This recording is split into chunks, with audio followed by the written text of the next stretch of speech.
The word Ecclesiastes means the teacher or the preacher.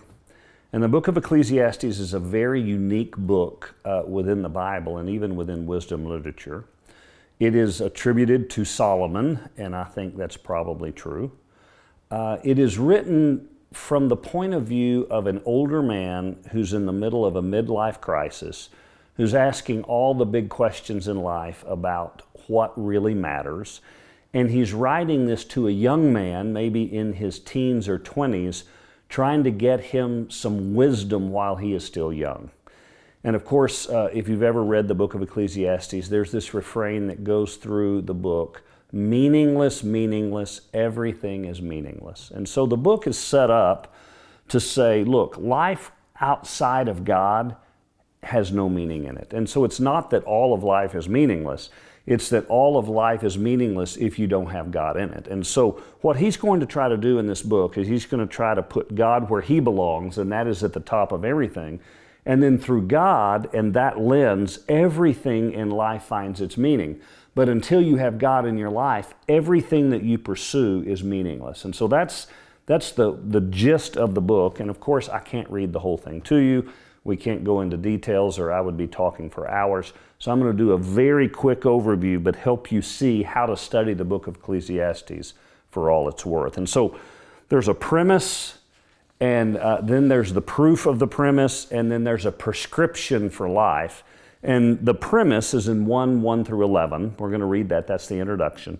Then his proof is in 1:12 through 6:12, where he is proving, quote, that life is meaningless. But then in beginning in 7:1 through the end of the book, he begins to make sense of some things and give us some prescriptions for life that will give us meaning in life. And of course, we know that has to do with our relationship with God. So let's begin with the premise, the introduction here in Ecclesiastes 1 through 11. The words of the teacher, son of David, king in Jerusalem. Meaningless, meaningless, says the teacher, utterly meaningless, everything is meaningless. And so he starts there and says, look, without God in your life, everything you do is going to be meaningless. Listen to how he begins this. What does man gain from all his labor at which he toils under the sun? Generations come and generations go, but the earth remains forever. The sun rises and the sun sets and hurries back to where it was. The wind blows to the south, and then it turns to the north. Round and around it goes, ever returning on its course. All streams flow into the sea, yet the sea is never full. To the place the streams come from, where they return again. All things are wearisome, more than one can say. The eye never has enough of seeing, nor the ear its fill of hearing. What has been will be again, and what has been done will be done again. There is nothing new under the sun. Is there anything of which one can say, look, there is something new? It was here already long ago. It was there before our time. No, there is no remembrance of men of old. And even those who are yet to come will not be remembered by those who follow. So his introduction is just, look, everything is meaningless. Life just goes on with or without us. Every morning the sun comes up, every night the sun goes down. There are seasons where there are rivers that flow and then the rivers dry up. There are droughts, then there are floods. Life just continues to go on day after day, month after month, year after year. We work, we find no meaning in our work. It doesn't give us the meaning we're looking for. At the end of the day, we look for things to be new, and there's nothing new. There's no information that's new. And reality is, generations come and generations go, and we won't be remembered anymore. And it's interesting to me because I started thinking about this. Does anyone know the name of their great-great-grandparents? And I think the answer for most of us is no, unless you have done genealogies on your family. Reality is, I know my parents, and I know my grandparents. But even my great-grandparents, I might or might not know their names. But by the great-greats, I don't know who they are. I couldn't tell you their names. I couldn't tell you much about them, because what he's saying is true. We live, we die, and we're remembered for about 2 generations, and then the memory of us is gone. It's over. And so when it comes to legacy, there's very little meaning of that outside of God. So now what he's going to do in his proof is he's going to begin to prove his premise by going through and just looking at his life and interjecting into his life things that he has done and things that he have tried that gives no meaning. So he begins in 1:12. I, the teacher, was king over Israel and Jerusalem. I devoted myself to study and to explore by wisdom all that is done under heaven. What a heavy burden God has laid on men. I have seen all the things that are done under the sun. All of them are meaningless, a chasing after the wind. So that's why we think it's from Solomon. And then he says, beginning in verse 16, I thought to myself, look, I have grown and increased in wisdom more than anyone who has ruled over Jerusalem before me. I have experienced much of wisdom and knowledge, then I applied myself to the understanding of wisdom and also of madness and folly. But I learned that this too is a chasing after the wind, for with much wisdom comes much sorrow, and the more knowledge, the more grief. And so the first thing he brings out, he says, look, life without God is meaningless. I tried knowledge and wisdom. I tried learning everything I could learn. I went to universities. I sat at the feet of the smartest and wisest people in the world, and guess what I found out? Knowledge and wisdom apart from God is absolutely meaningless, completely meaningless. And it's interesting because this is one of the things in our culture that we try to find meaning in. We go to school, we go to university, we get advanced degrees, we look at PhDs, we exalt these colleges that are some of the finest learning institutions in the world. And guess what? Some of these people that come out of these institutions that are the smartest of all these people, well, they seem to be depressed. They seem to have no wisdom. They seem to be just the same as everything else. It's not that knowledge is bad. It's just that it doesn't give meaning in and of itself. And it's so funny that some of the wisest people in the world are still looking for the secrets of the universe. And you know what it keeps pointing back to? It keeps pointing back to God. It keeps pointing back to God. And so it's interesting to me that this is true, that you can look for knowledge, but knowledge apart from God isn't going to give you any value at all. Knowledge has to be embraced and brought forward to God and an understanding of God, and then He gives that value to that knowledge and that wisdom. But there's no value in it apart from God. It's interesting that he makes this comment in verse 18, with much wisdom comes much sorrow, the more knowledge, the more grief. There is something to ignorance is bliss. If you are on your phone or you're on your television all the time or your computer screen and you're watching news, the more knowledge, the more grief. Because at our fingertips in the world now is all of the bad things going on in the world at one time. And the more you know about something, the more cynical you can get about whatever you're learning about, because with knowledge comes some cynicism, it comes some sorrow, it comes some grief.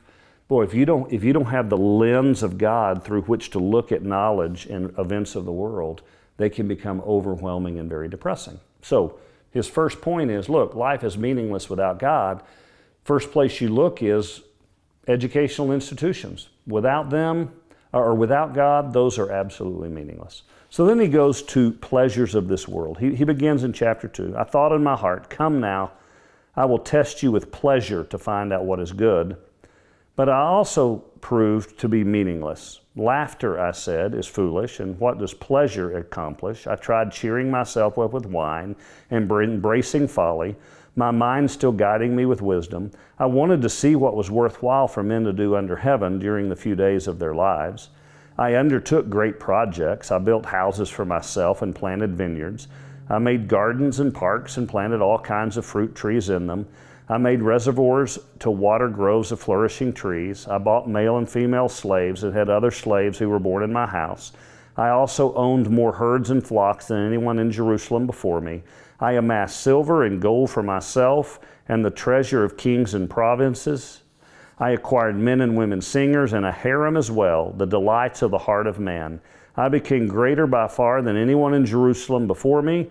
In all this my wisdom stayed with me. Listen to this. I denied myself nothing my eyes desired. I refused my heart no pleasure. My heart took delight in all my work, and this was the reward for all my labor. Yet when I surveyed all my hands had done and what I had toiled to achieve, everything was meaningless, a chasing after the wind. Nothing was gained under the sun. Think about all the things he talks about. He says, you know what? I laughed. I went to parties. I drank everything that wine could afford. I worked. I became highly successful in work. I amassed massive amounts of things. I had a harem. In other words, I went all in with women and sex and sensuality and relationships from that.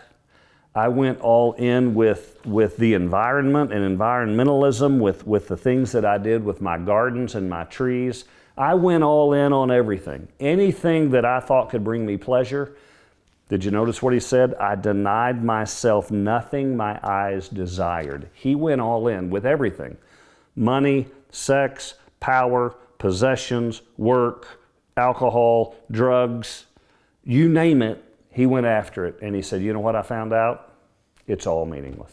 It's all meaningless. Now, listen to me. There's nothing wrong with a glass of wine and doing a good job and buying things. And there's nothing wrong with relationships and having relationships that are positive. But none of that is going to give you meaning apart from God. Because it is all put in the place of God, and it just doesn't work. So then he goes on to chapter 3, and he introduces God. He starts by saying in 1 through 8 that there's a time for everything under heaven, and he talks about all of these things. But then he comes in verse 9, and he says this of chapter 3. He says, what does the worker gain from his toil? I have seen the burden God has laid on men. He has made everything beautiful in its time. Listen to that. He made everything beautiful in its time. He has also set eternity in the hearts of men, yet they cannot fathom what God has done from beginning to end. I know that there's nothing better for men than to be happy and to do good while they live. Then everyone may eat and drink and find satisfaction in all his toil. This is a gift from God. I know that everything God does will endure forever. Nothing can be added to it and nothing taken from it. God does it so that men will revere him. So now he brings in God. He said, I tried all these things that were meaningless, but now I want to introduce the author of all of it, and that is God. And he says it this way, God has set eternity in the hearts of every person. God created us in his image. And because he created us in his image, he created us to reconnect with him in relationship. And the way it's described in Ecclesiastes is he put a God-shaped hole in the heart of every person. And this hole cannot be filled by anything else other than God. And when God fills the God-shaped hole with God, then everything finds its place in life. Everything finds its meaning.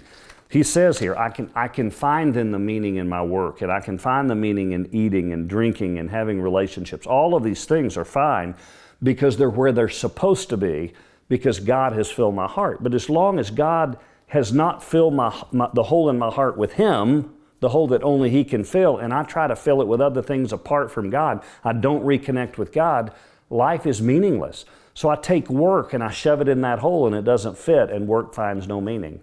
And so I go after partying and alcohol and drugs and that lifestyle, and I shove it into that hole, and it's very meaningless.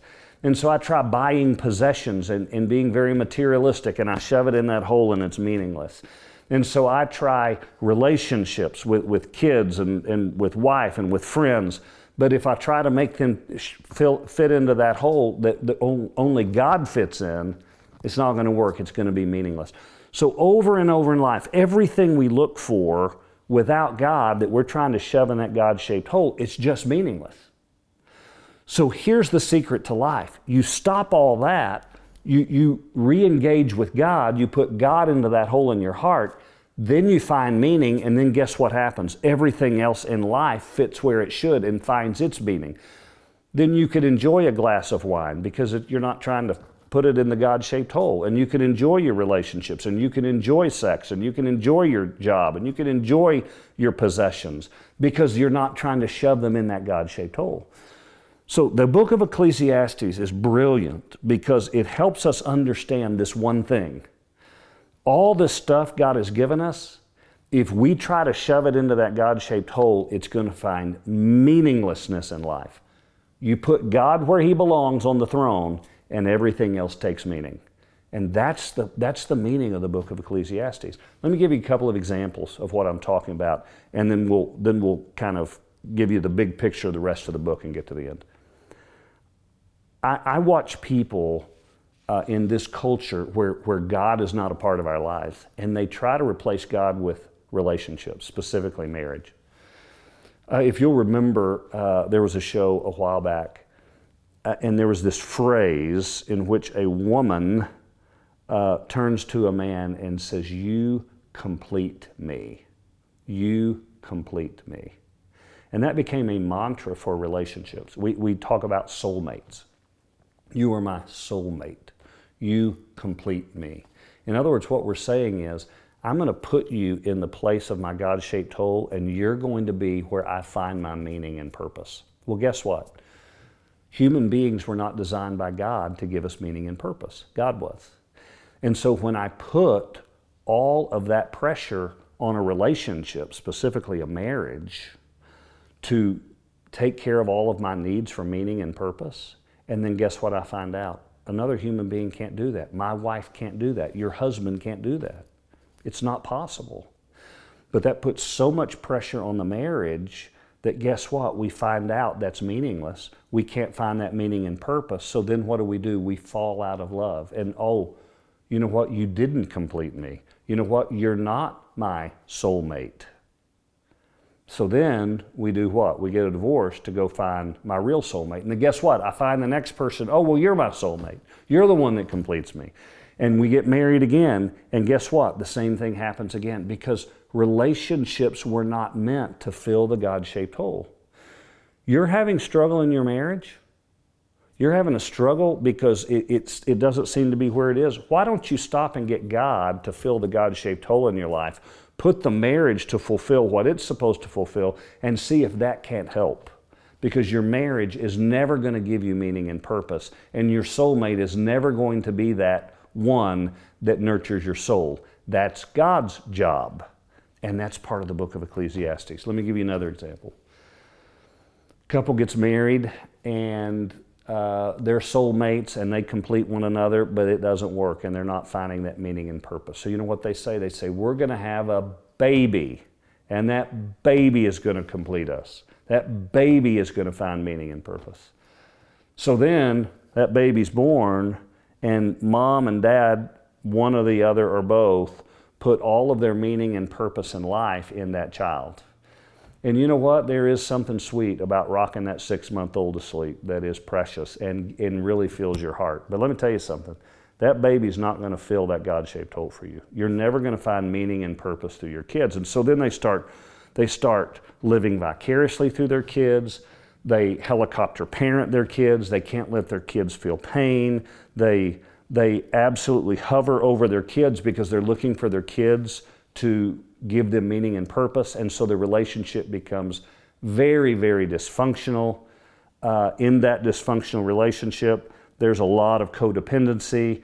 And then they grow up, and either the kids rebel and hate them and don't have anything to do with them, or the kids can't grow up, and then that kid is 25 and 30, and they're still right there, and that child can't learn to grow up and have their own life, and the whole thing is dysfunctional, and it's just sick, because, once again, trying to fill that God-shaped hole with a child in that relationship instead of what? God. And so what Ecclesiastes is helping us to do is say, hey, look, all this stuff out there that is wonderful in life, the best thing God gives you, relationships and the money and the friendships and work and stuff, that's all good where it belongs, under the kingship of the Lord Jesus Christ, under the kingship of God. You got to fill the God-shaped hole with God first, then all of that other stuff works out. Don't get it backwards, or you will be miserable. And your whole life will be what the Ecclesiastes writer's saying here, and that is meaningless, meaningless. It's all meaningless. Well, he continues on. He talks about, a lot of the pain and suffering in the world in chapters 4, 5, and 6 and all the evil that he says. But then beginning in verse 7, he begins to understand that he doesn't have to figure it all out. That reality is, yes, life comes and life goes and it gets into ruts and you are working and you are toiling your whole life. But in it, in the middle of all the inconsistencies and all the paradoxes of life, there becomes some joy, even not understanding everything. And the joy comes from just allowing God into the little places of your life. Listen to what he says in chapter 8, verse 14. He says, there's something else that's meaningless. Righteous men who get what the wicked deserve, and wicked men who get what the righteous deserve. This too, I say, is meaningless. Haven't you found that? Doesn't it make you mad sometime that righteous people seem to not get a break, and the unrighteous, everything seems to fall into their lap? There's a lot of stuff in Scripture about that, right? We shake our fist at God and go, why, God? This isn't fair. Life's not fair, right? We talked about that in the book of Job. But he says, so I commend the enjoyment of life, because nothing is better for a man under the sun than to eat and drink and be glad. Then joy will accompany him in all his work and all the days of life God has given under the sun. Here's what he's saying. I'm done getting caught up with all that stuff, because here's what I found out next. When I applied my mind to know wisdom and to observe man's labor on the earth, his eyes not seeing sleep day or night, then I saw all that God has done. No one can comprehend what goes on under the sun. Despite all his efforts to search it out, man cannot discover its meaning. Even if a wise man claims he knows, he cannot really comprehend it. He says, look, you have to get to the place in life where instead of trying to control everything and figure everything out, you got to learn to trust God. You got to understand that God is in control of the universe. He's running this thing. He has all the answers.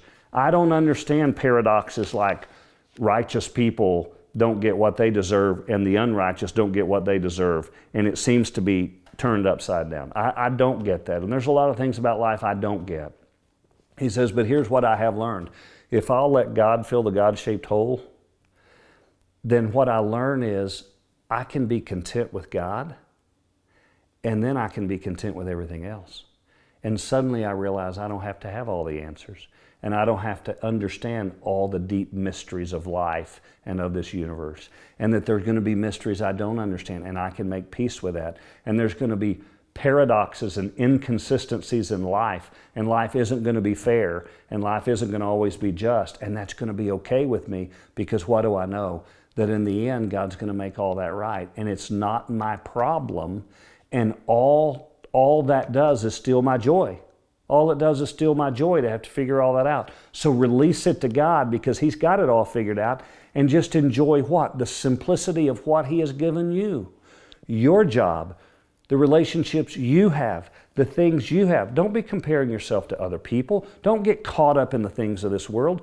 Just be thankful for what He's given you, and let God run the universe instead of you trying to run it for Him. And so he runs through the next few chapters talking about that, and he gets to the very end, chapter 12, and he gives 3 very good pieces of advice that I want to leave with you today.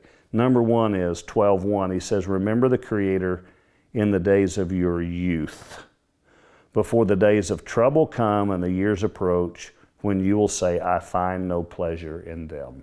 So he says, look, here's what you need to do. Learn these lessons early. Fill that God-shaped hole with God early. Don't wait till late. Because what's going to happen is the earlier you fill your heart with God, the earlier you're going to be able to make peace with the inconsistencies. You're going to be able to enjoy the blessings He's given you. You're going to put everything in perspective, and you're going to enjoy that nice glass of wine without becoming an alcoholic, and you're going to enjoy making love to your spouse without having to look for someone else, and you're going to enjoy the things He's given you without always wanting more. You can enjoy what He's given you because He's filled a God-shaped hole in your heart. You don't have to go searching for it. Don't wait.